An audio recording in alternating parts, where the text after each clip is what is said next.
586 BC. यह वो साल है जो कोई भी इजरायली इसे कभी भी अपने जीवन काल में नहीं भुला सकता है। यह वो समय है जब एक बहुत ही बड़ी घटना इज़राइल के इतिहास में घटा। वो ये था कि इज़राइल के इतिहास में राजा सुलेमान के द्वारा बनाया गया जो मंदिर, जो पिछले 500 वर्ष से इज़राइल की शान बन के खड़ा था, वो मंदिर जो इज़राइल के लिए बहुत ही मायना में उनके दिलों और इनके कल्चर से जुड़ा हुआ था, वो क्या होता है। राजा नबूकदनेस्सर के द्वारा जो इज़राइल का अंतिम राजा है उसे हरा करके और इज़राइल का जो मंदिर है उसे भी नाश करके और वहाँ के जो नवयुवक और राजकुमार थे उसे अपने देश में राजा नबूकदनेस्सर लेके चला जाता है, जो कि आज के डेट में वह देश इराक कहलाता है। उस समय पे वह देश बेबीलोन कहलाता था। जिन राजकुमारों और नवयुवकों को राजा नबूकदनेस्सर ने इज़राइल से ले जाकर अपने देश बेबीलोन में रखा था, उसने उन लोगों को 3 साल अपने देश में वहाँ का शिक्षा दे करके और उन्होंने अपने राज्य में उन लोगों को एक अच्छा पदवी दे करके अपने यहाँ काम पे रखा। अब एक समय की बात है जब राजा नबूकदनेस्सर ने स्वप्न देखा और वह स्वप्न देखने के बाद काफ़ी परेशान था और वो चाहता था कोई उसे वह स्वप्न का अर्थ बताए। आज हम लोग सुनेंगे कि वह स्वप्न क्या था जिसको राजा नबूकदनेस्सर ने देखा था और वो स्वप्न उसके जीवन में कैसे पूरा होता है और उससे हमें क्या सीख और सबक मिलता है। राजा नबूकदनेस्सर वो स्वप्न देख करके काफ़ी परेशान होता है। राजा नबूकदनेस्सर की ओर से देश देश और जाति जाति के लोग और भिन्न भिन्न भाषा बोलने वाले और जितने सारे पृथ्वी पर रहते उन सबों को यह वचन मिला, तुम्हारा कुशल क्षेम हो। मुझे अच्छा लगा कि परम प्रधान परमेश्वर ने मुझे जो चिन्ह और चमत्कार दिखाए उन्हें प्रकट करूँ। उसके दिखाए हुए चिन्ह क्या ही बड़े और उसके चमत्कार में क्या ही बड़ी शक्ति प्रकट होती है। उसका राज तो सदा का और उसकी प्रभुता पीढ़ी से पीढ़ी तक बनी रहती है। राजा नबूकदनेस्सर अपने बारे में बता रहे हैं आगे कि मैं नबूकदनेस्सर अपने भवन में चैन से और प्रफुल्लित रहता था। मैंने ऐसा स्वप्न देखा जिसके कारण मैं डर गया और मैं पलंग पर पड़े पड़े जो विचार मेरे मन में आए, जो बातें मैंने देखी उसके कारण मैं घबरा गया। तब मैंने आज्ञा दी कि बेबीलोन के सब पंडित और स्वप्न का फल मुझे बताने के लिए मेरे सामने हाजिर किए जाएं। जब ज्योतिषी, तंत्री, कसदी और होनहार बताने वाले भीतर आए तब मैंने उनको अपना स्वप्न बताया, परंतु वे फल ना बता सके। अंत में दानियल मेरे सम्मुख आया, जिसका नाम मेरे देवता के नाम के कारण बेलतशस्सर रखा गया था, जिसमें पवित्र ईश्वरों की आत्मा रहती है। मैंने उसको अपना स्वप्न यह कहकर बता दिया, हे बेलतशस्सर, तू जो ज्योतिषियों का प्रधान है, मैं जानता हूँ कि तुझ में पवित्र ईश्वरों की आत्मा रहती है और तू किसी भेद के कारण नहीं घबराता। इसलिए जो स्वप्न मैंने देखा है उसे फल समेत मुझे बताकर समझा दे। जो दर्शन मैंने पलंग पर पाया वह यह है, मैं देखा कि पृथ्वी के बीचों बीच एक वृक्ष लगा है। उसकी ऊंचाई बहुत बड़ी है। वह वृक्ष बड़ा होकर दृढ़ हो गया और उसकी ऊंचाई स्वर्ग तक पहुंची और वह सारी पृथ्वी की छोर तक दिखाई पड़ता था।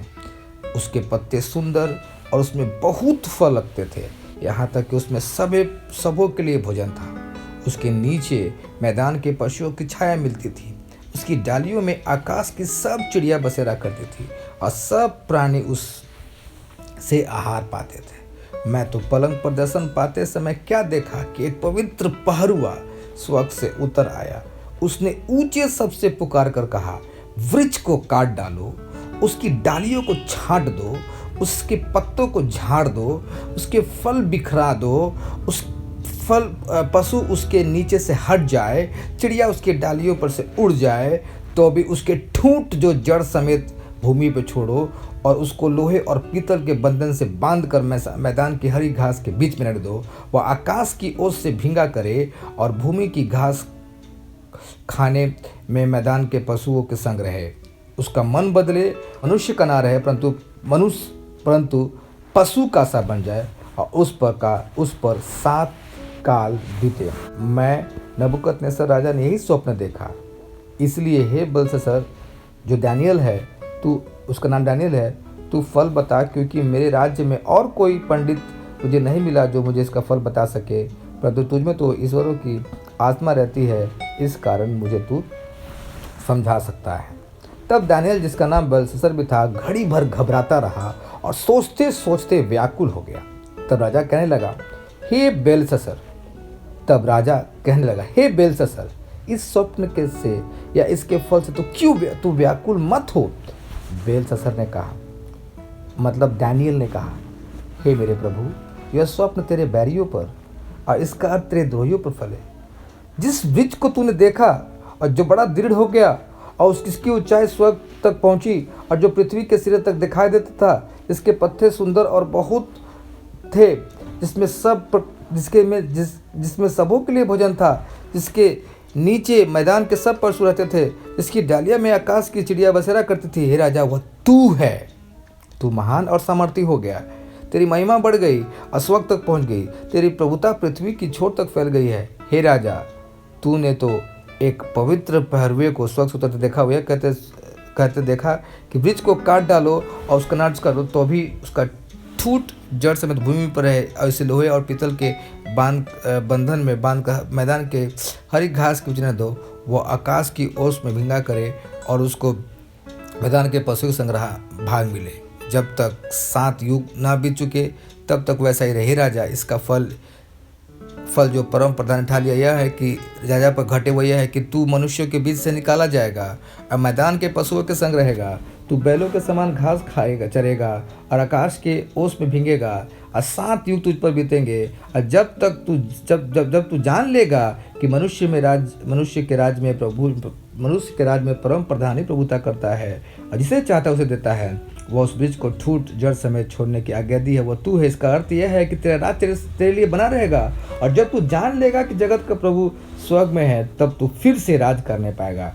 इस कारण हे राजा, मेरी यह सम्मति स्वीकार कर कि यदि तू पाप छोड़कर धर्म काम करने लगे और अधर्म छोड़कर दीन होने पर दया करने लगे, संभव है कि ऐसा तेरे साथ बना रहे।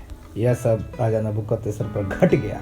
12 महीने के बीतने पर जब बेबीलोन के राजभवन में वह छत पर टहल रहा था, तब वह कहने लगा, क्या यह बड़ा बेबीलोन नहीं है जिसे मैंने अपने बल और सामर्थ से और राजनिवास होने के लिए और बड़ी प्रताप से बनाया है? यह वचन उसके मुंह से निकलने पर भी ना पाया था कि आकाशवाणी हुई, हे राजा नबूकदनेस्सर, तेरे विषय में यह आज्ञा निकली है, राज्य तेरे हाथ से निकल गया और तू मनुष्यों के बीच से निकाला जाएगा और मैदान के पशुओं के संग रहेगा और बैलों के समान घास चरेगा और 7 काल तुझ पर बीतेंगे। जब तू जान लेगा कि परम प्रधान मनुष्यों के राज्य में प्रभुता करता है और जिसे वो चाहता देता है, या उसी घड़ी यह वचन राजा नबूकदनेस्सर के विषय में पूरा हुआ और मनुष्य से निकाला गया और बैलों के समान घास चरने लगा। उसकी देह आकाश की ओर भिगती थी, यहाँ तक कि उसकी बालुकाव के पक्षियों की सी हो गए थे और नाखून चिड़ियों के समान बढ़ गए। उन दिनों के बीतने पर राजा नबूकदनेस्सर स्वर्ग की ओर आंख उठाई और फिर बुद्धि जीवित हो गई। तब परम प्रधान परमेश्वर ने कहा, जो जीवित है उसकी स्तुति करते हुए कहा कि प्रभु, उसकी प्रभुता सदा की है, उसकी राज पीढ़ी से पीढ़ी तक बढ़ रहती है। पृथ्वी के सब रहने वाले उसके सामने तुच्छ गिन जाते हैं। वह स्वर्ग की सेना और पृथ्वी के रहने वाले के बीच में अपना इच्छा के अनुसार काम करता है और कोई उसको रोक कर उसमें से नहीं कर सकता कि तू क्या किया है। उसी समय राजा नबूकदनेस्सर का बुद्धि जीव करते हो गया और राजाओं के मंत्री और सब प्रतापी लोग उसके आके मिलने लगे और उसका राज स्थिर हो गया।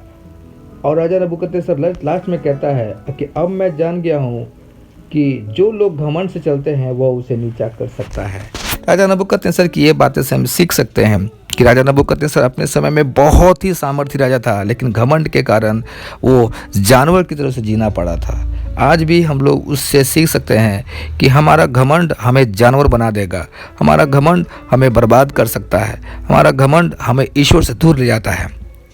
किसी भी कीमत पे हम घमंड न करें, चाहे वो हमारी सुंदरता हो, चाहे हमारा पढ़ाई हो, चाहे हमारा धन संपत्ति हो, चाहे हमारा कोई भी वैभव हो जो हमें ईश्वर की ओर से मिलता है। हम इसे ईश्वर को धन्यवाद दे करके, हम परम प्रधान परमेश्वर धन्यवाद दे करके हम उसे ग्रहण करे, ना कि घमंड में करे। क्योंकि जब राजा नबूकदनेस्सर ने इज़राइल के परमेश्वर यहोवा को पुकारा और कहा कि सचमुच में तू ही परमेश्वर है और तेरे हाथ में सब चीज़ है और तू जिसे चाहता है उसे देता है, और यह बात को समझ गया, जब उसने अंगीकार किया तो उसका राज ज्यों के त्यों फिर से हो गया और वो अपना राज करने लगा।